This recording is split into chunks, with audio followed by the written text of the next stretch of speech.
the countdown to London 2012 well underway, the pressure is mounting on each of the great British athletes who are going for gold. This week, we have privileged access to the final preparations of 25-year-old Londoner, competitor and aspiring Olympian, Steve Penshit.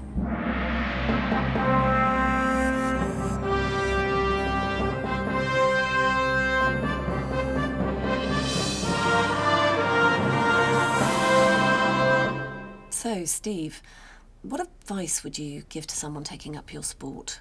Truthfully, I don't think it's discipline you can take up, like golf or something. You know, you've either got it in you or you haven't.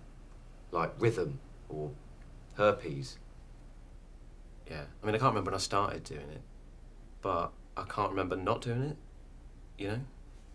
I bet if you asked Beckham when the first time he kicked a football was, he'd say the same thing. Can you tell us a bit more about your training? Well, training is low-key but intense.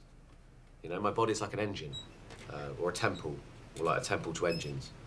So like Top Gear, I guess. My body is basically Top Gear, but better dressed. And as such, it has parts that need to be maintained, like upper body, dexterity, agility, James May, all those things. I never had too much time for gyms or that, to be honest. Too much lycra. You know, I work better outside. You know, in the fresh air. I'm just free.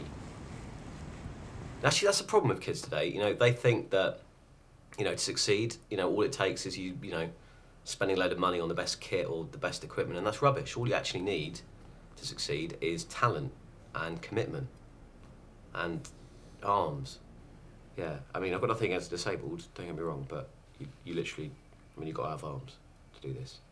When did you realise you could compete on an international level? Well, it started getting serious when I was a teenager, and I made it to Crystal Palace last year, which is great, but came away empty-handed, unfortunately. But there you go, that's part of what they call competitive development, I believe. Learn to take the highs with the lows, like Tiger Woods. You learn and you improve. Don't give up. It's obvious that this takes commitment, but does luck have anything to do with it?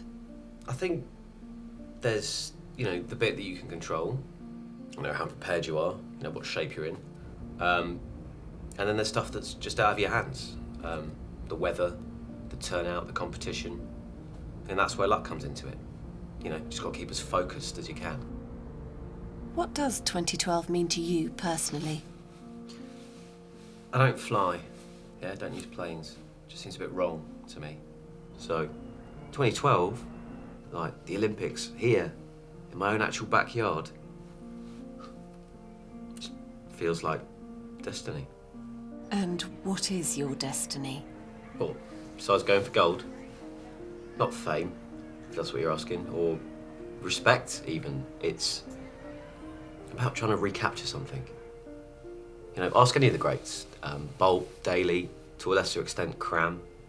I'm sure they'd agree. It all comes back to that moment when you know you're different from everyone else, when you know you're the best.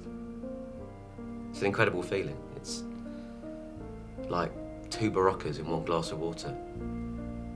It's intense. Steve invited us along to watch one of his last training sessions for the Games, firsthand.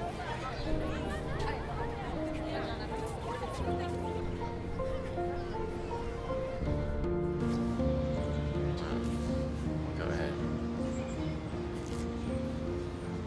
Ugh, Euros. Worthless.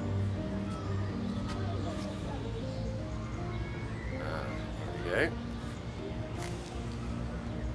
There she is. Your Majesty. The key bomb.